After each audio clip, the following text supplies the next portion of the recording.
Bueno, de vuelta con ustedes, señores, y así estamos aquí en la entrevista central de esta mañana con el doctor Luis Vergés Báez, médico, psicólogo, especialista en terapia familiar y de parejas.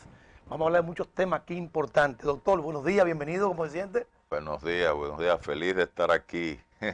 El honor es nuestro, mira quién está ahí, Cibao. Eso lo veo. Oiga, qué voz. Sí, no, Un locutor natural. Sí, Habló un hombre.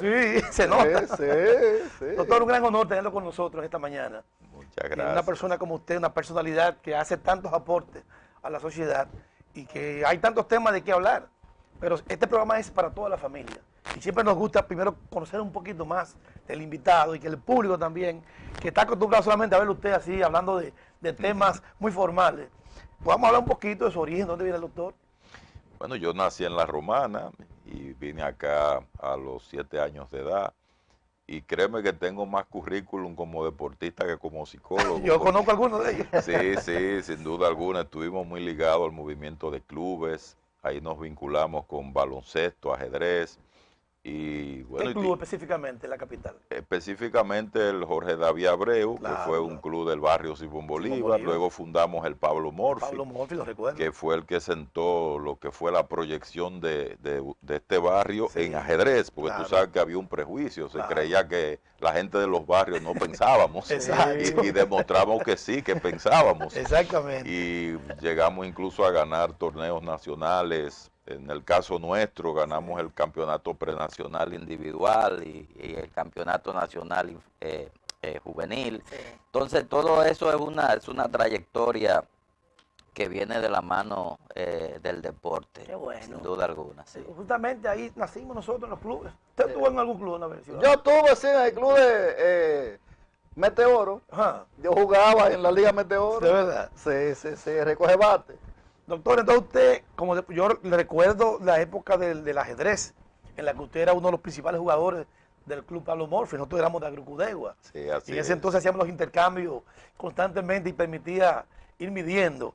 A mí me daban una pela, un tal Veo, ¿usted se acuerda de Veo? Ah, sí. Oye, me tenía cansado, Veo. Rapeaba el piso. No, una cosa increíble. Yo un día le gané y ni lo celebré porque ya estaba acostumbrado a perder. Fue una época hermosa de los clubes en los barrios. Así es, sin duda alguna. Y queremos claro. que se retome otra vez, que la Federación de Ajedrez, las asociaciones, promuevan el ajedrez en los clubes de manera masiva. Sí, es un buen modelo. Lo que pasa es que tú sabes que eso se filtró con un prejuicio, porque mucha gente entendía que detrás del movimiento de clubes había otra cosa. Exacto. Y en verdad la mayoría de los jóvenes lo que queríamos era vivir en paz, Desarrollar ser sus habilidades sanos, también. y tener un entorno sociocomunitario cercano que nos ayudara a crecer. Así es. En eso era lo que aspirábamos. Un timbre de voz, un locutor. Pero vea Sí, ¿verdad? Eso tiene que ver con el deporte También. también. Sí, yo trabajé muchos años como locutor comercial en la cadena del Mauricio Báez. Míralo ahí. Estuve muy ligado también Con Leo, ese al grupo ahí. mundo de la crónica, sí. Qué mi bueno. mi Esa amigo voz Leo. ombligofónica, eso no es gratis. Eso es un trabajo. Este es un programa para pasarla bien, doctor, pero definitivamente una figura como usted no podemos dejar de hacerle preguntas que tienen que ver con una realidad que vive la sociedad en este momento. La pandemia puso de manifiesto quizás un escenario al que no estábamos acostumbrados, ¿cierto? ¿Cómo es la cosa? ¿Cómo cambió la mentalidad del ser humano a partir de la pandemia? Sí, sin duda alguna, ya antes de la pandemia teníamos muchas deudas sociales acumuladas. Correcto. Y la pandemia hizo más daño en aquellas personas que ya estaban vulnerables por cuestiones no saldadas de atrás. Y ahora estamos en un proceso que le llamamos la pospandemia. Correcto. Y la pospandemia, sin duda alguna, es más peligrosa que la misma pandemia, porque la pandemia per se es un concepto epidemiológico. La pandemia es enfermedad, la pandemia es cama, la pandemia es vacuna. Ya esa etapa pasó. Ahora lo que tenemos es lo que la gente perdió. Gente que murieron, personas que quedaron huérfanos, gente que se fue a la quiebra, que hubo proyectos que no se materializaron. Y entonces tú tienes como resultado de la pandemia un mundo global sobreviviente de una pandemia. Y cuando se sobrevive a un fenómeno, llámese terremoto, llámese cualquier fenómeno traumático, sin duda alguna que hay una deuda importante de ir acumulando de nuevo fortalezas que se han ido perdiendo. Lamentablemente no hemos ido a la par en cuanto a crear las estructuras que puedan dar respuesta a esa necesidad. Y por eso tú ves que hay una tendencia en el aumento de los suicidios. Por ejemplo, el año pasado fue una cifra récord de 670 suicidios aquí en República Dominicana. ¿Cuánto es el porcentaje? 670, eso representó un aumento de cerca de un 15% en relación a la mayor cifra que tuvimos antes. Y fíjate, no ocurrió en el mismo 2020, que fue el año de la pandemia, sino que ocurrió el año después, lo que llamamos la pospandemia, que es lo que yo le estoy comentando a ustedes. Exacto, el luto, ¿no? Porque la pandemia per se es un concepto epidemiológico. Sí. Ahora, lo que viene como resultado de ahí es lo que estamos enfrentando ahora, con el tema de la delincuencia, con el tema de lo que yo llamo el contagio de la violencia, porque la violencia tiene un fenómeno social de contagio, donde la gente que ve violencia, entonces libera la posibilidad de imitar ese enfoque, ese modelo, y se está observando eso, mucha irresponsabilidad en la forma como se difunden las imágenes. También. Exacto, fíjate, ahora ustedes tenían aquí como invitada a Doña Rosa, y qué bueno que se están haciendo propuestas de ese tipo. Correcto. Y se piensan en el contexto precisamente de dar respuesta a estas necesidades que hoy tenemos. Correcto. Que por cierto, hoy es Día Mundial de la Prevención del Suicidio. Ah, mira qué bien. Cae con mano y dedo este tema, tratar de que la gente se eduque, se edifique, y que la violencia no es la salida a ningún problema en absoluto. Hemos visto tantos casos, ¿eh? Sí. Doctor, ¿y qué usted piensa que debe hacer la sociedad, las universidades, el Estado, para tratar de que eso aminore un poco, de que mengue ese estado de situación? Sí, sin duda alguna. Mira, esta es una etapa donde todos tenemos que hacer algo, y lo que tenemos que hacer es diferente. Lo que estoy viendo es que hay una tendencia a que muchas personas que pertenecen a estructuras, espacios institucionales desde donde se puede hacer más, lo que están haciendo es culpando a otros. Exacto.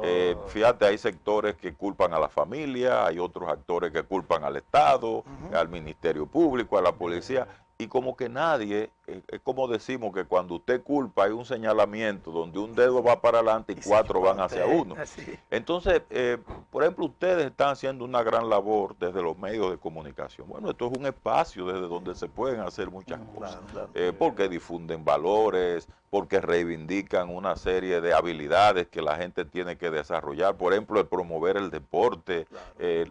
Yo, por ejemplo, cuando el humor, claro, cuando yo veo un reportaje que veo un dirigente con 90, 100 muchachos, esos muchachos están ocupados en su tiempo libre de forma saludable. Entonces, eso se puede hacer desde la comunidad, promoverlo desde estos espacios, invitar a la cultura de la paz, para que no se nos siga yendo de las manos el problema. Porque fíjate que ocurre, todos los problemas tienen solución, pero cuando se agravan con la violencia, la solución se hace casi imposible. Wow. Y ese es el fenómeno que ahora mismo nosotros tenemos que neutralizar. Porque cuando tú neutralizas, no, vamos a vernos en el espejo de lo que pasa con estos países que viven en violencia. Claro. Tú te ves el caso de Irak, esos países no se desarrollan. No. Y cuando tienen un desarrollo que les cuesta 100 años, entonces lo pierden en 2 días. Entonces nosotros tenemos que lograr esa conciencia. Sin duda que la pandemia, el COVID, sorprendió al mundo, no a ningún país en particular, de manera que es una crisis global. Sin embargo, como usted decía, es importante que cada quien haga sus aportes. El Estado, los empresarios, la sociedad en sentido general. Durante la pandemia, médicos como los neumólogos tuvieron mucho trabajo constantemente. Me tocó ir a un neumólogo y pasamos horas ahí para tratar de ver que nos pudiera atender.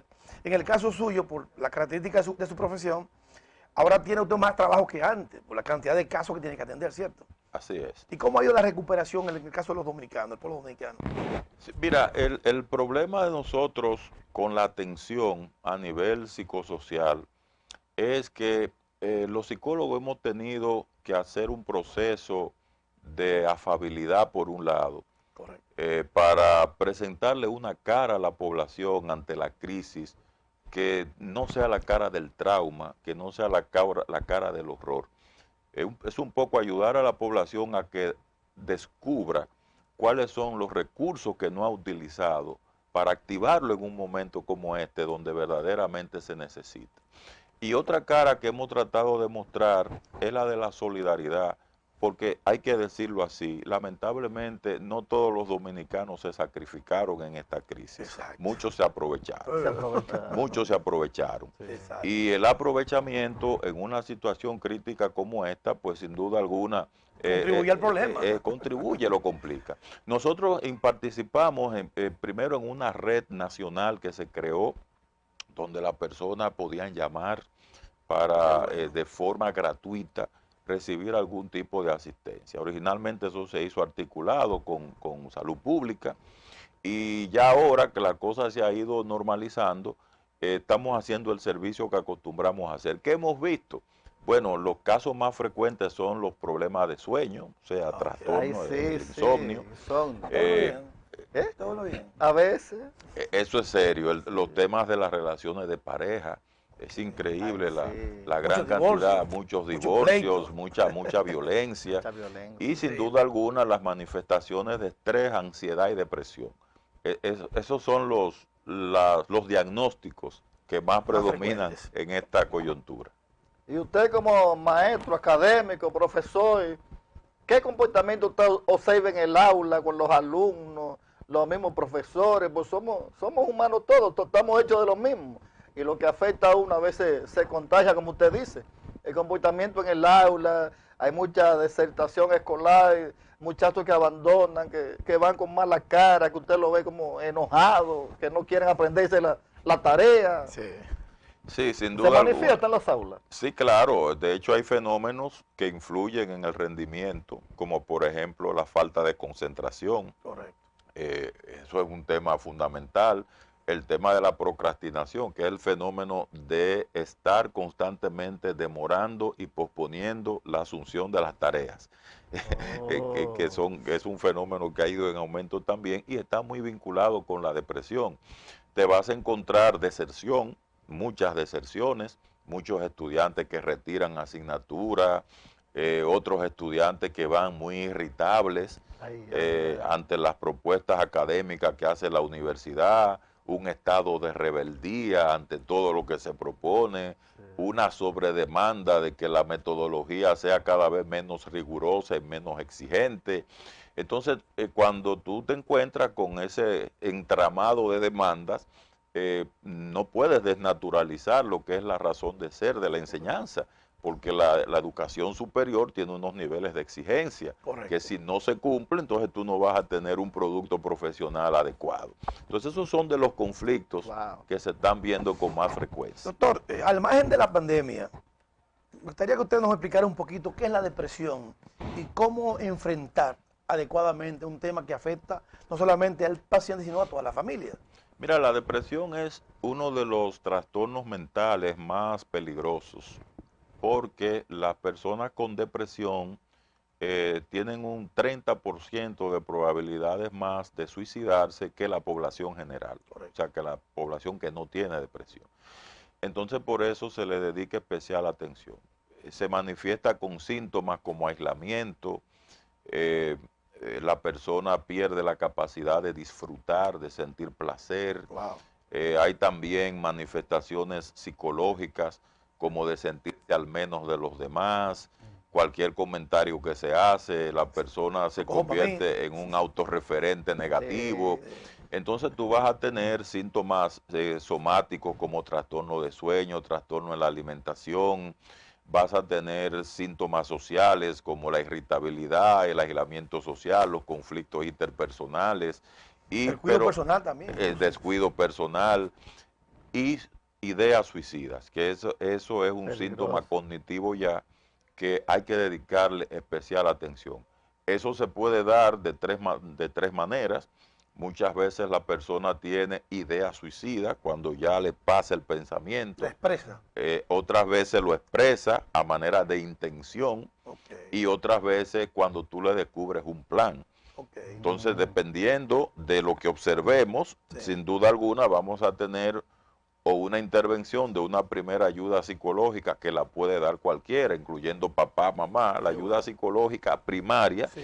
tiene que dar el que está cerca, que es la actitud de escuchar, de apoyar, acompañar, no cuestionar, no presionar. De disuadir. Sí, porque a veces tendemos tú no tienes nada, tú te estás haciendo. Mate, tú quieres. Ven, vámonos a bailar por ahí. Sí. Y precisamente eso es lo que la persona ponerle atención. no puede hacer porque la depresión se lo impide.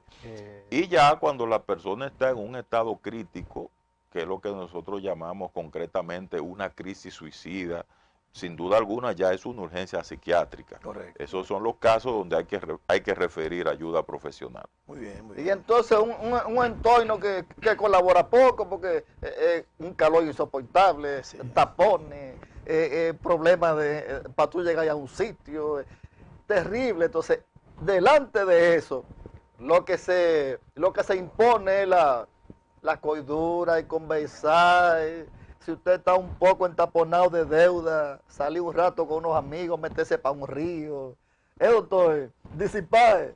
Sí, eso es muy importante. De hecho, fíjate que los primeros estudiosos del suicidio y la depresión, lo que más recomendaban era que no perdiéramos los vínculos sociales. Porque Exacto. cuando las personas se desconectan socialmente, entonces le quitan a la sociedad la oportunidad de convencer a esa persona de que vale la pena estar vivo. O de descubrir cualquier cosa rara. Claro. Entonces, por eso tú ves que se suicidan más los solteros que los casados. Ay, ay, ay. están solos. Es Sí, peligroso. se suicidan más, y se suicidan más la gente que vive en los entornos urbanos que en la zona rural. Porque en la zona rural hay más conexiones. Sí. Más conexión.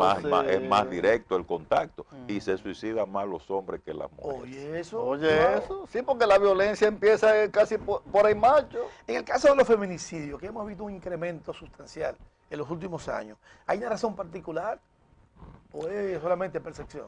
No, yo creo que hay una tendencia que mantiene los números en aproximadamente 100 casos anuales promedio. ¿O sí? Y se está dando por brotes. Ok. Y cuando hay brotes, nosotros sospechamos de dos cosas. Primero, del hecho en sí, que cuando ocurre, entonces hay un mal manejo de la información. Y cuando hay un mal manejo de la información pública, el feminicidio, el suicidio y esos fenómenos conexos Sí. tienden a ser contagiosos. Ah, bueno. Por eso tú lo ves que están dándose en brote. O sea, que los medios de comunicación contribuyen inocentemente. Bueno, O inconscientemente. sí, porque no vamos a decir que eso sea voluntario, pero sí hay un problema de que no se maneja bien la información. Correcto, Se correcto. visibilizan los métodos, muchas veces se justifica al agresor implícitamente, se condena a la víctima diciendo que la mataron por celos y cosas por el estilo, cuando los celos son emociones y lo que matan son las conductas, no las emociones. ¿Y las redes sociales cómo inciden? Sí, mucho más, porque más. ahí hay una exposición degradante Constante. de lo que... Entonces, fíjate qué ocurre cuando hay una proliferación en el manejo de la información de una manera tan poco profesional y antiética. Lo que tú logras con eso es que la población se insensibilice. Y como hay mucha gente vulnerable que tienen conflictos con las parejas, que no tienen habilidades sociales y emocionales para solucionarlos, entonces ven en lo que se proyecta en los medios como un Detonante, como un modelo de lo que, y hasta como un permiso para ellos poderlo hacer. Entonces, por eso te digo que si queremos solucionar ese problema, no podemos seguir hablando solo del Estado, de política pública, de la policía, de procuraduría. Esas instituciones hacen su trabajo. Ok. tenemos que hacerlo todos a la vez, en la familia, en los medios de comunicación, en las iglesias. Claro. Cuidado con los mensajes que crean estereotipos sexistas, que visibilizan a la mujer como una cosa, como un objeto, más que como un ser humano, con sentimiento, con libertad, independencia. O sea, son muchos los temas que están pendientes. Sí, hay temas, Cibao, que no quiero que se nos escape con la presencia del doctor acá, que tiene que ver con el deporte, en dos sentidos. Primero, esos grandes contratos que reciben estos muchachos que están en béisbol y que hemos visto que muchas veces no manejan bien el mecanismo, ¿verdad?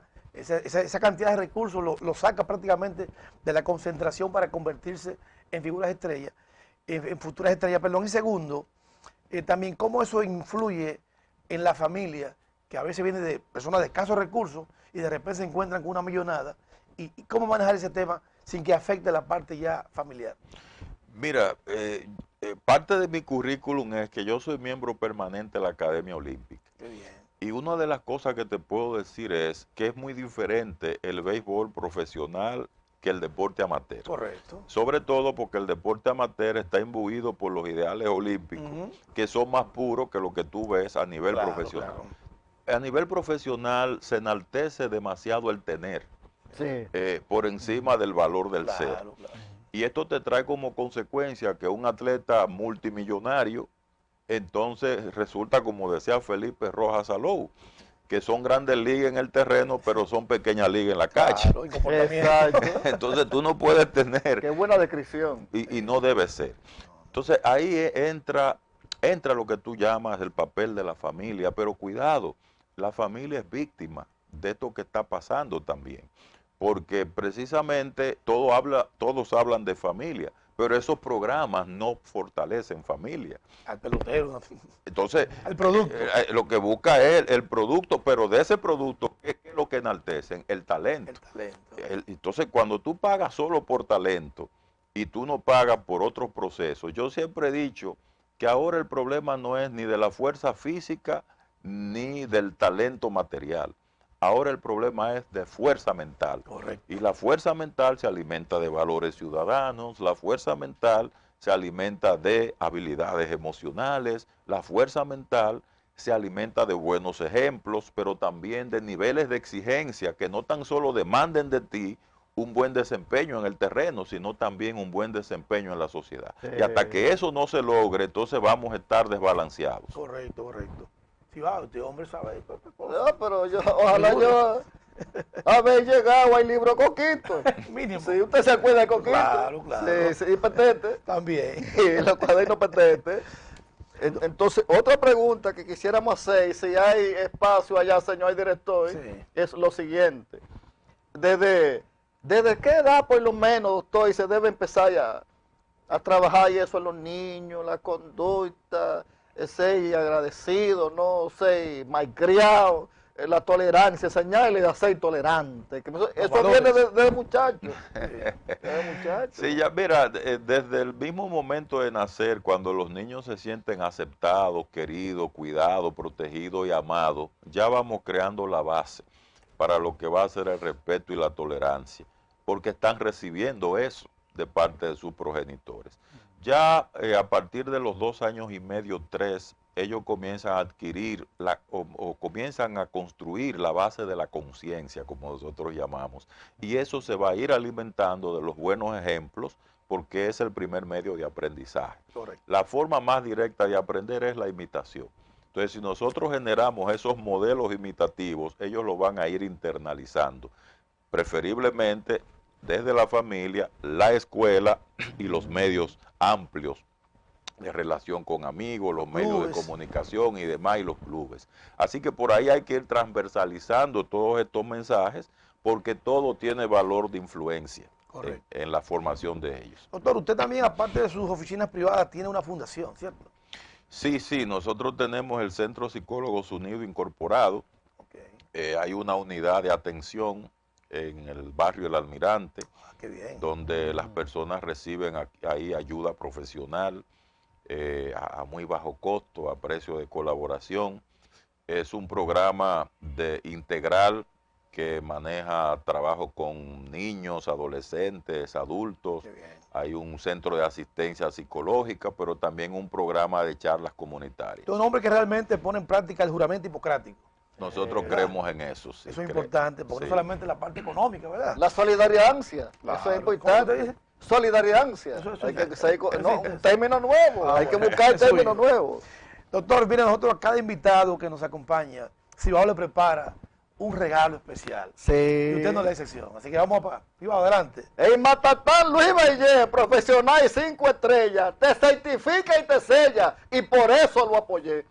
Se busca su manllé brindando salud mental, y en toda la capital, así como en el país, hoy se conoce a don Luis por su trabajo social. psicoanalista y profesor con varias especialidades, para todas las edades, consejero y asesor.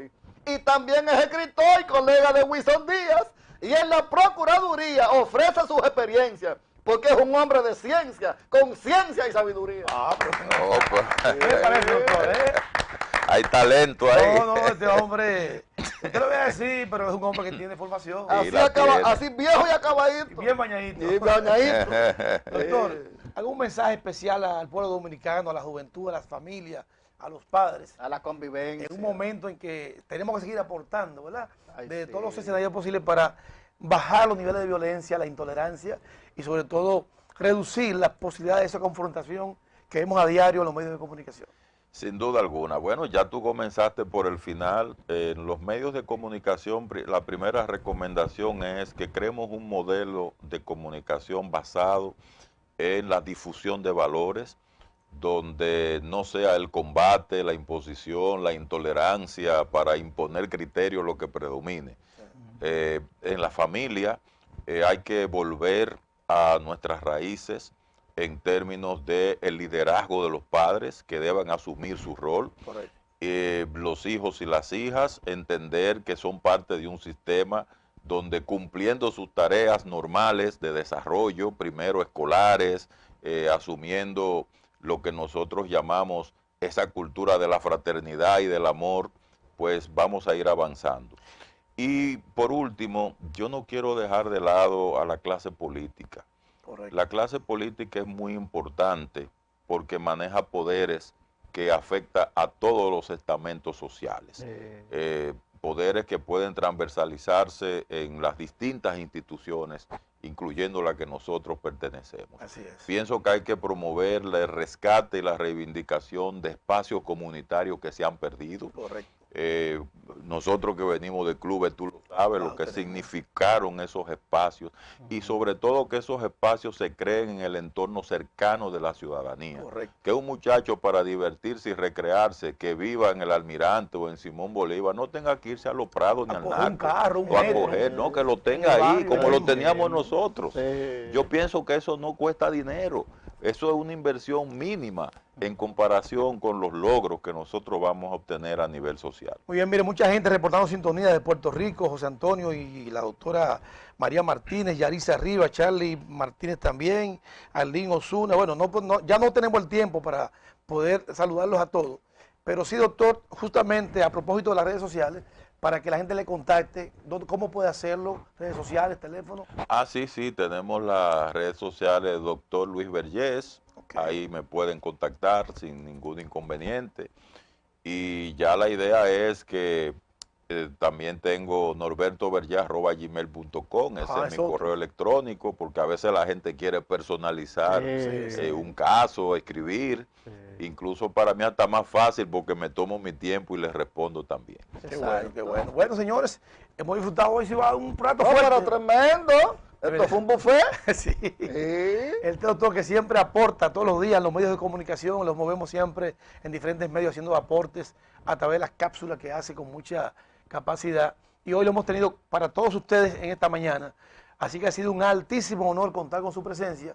Y recordarles que este programa está a su orden, ¿eh? Gracias. Que no sea la única ni la última vez. Estamos en la zona ya.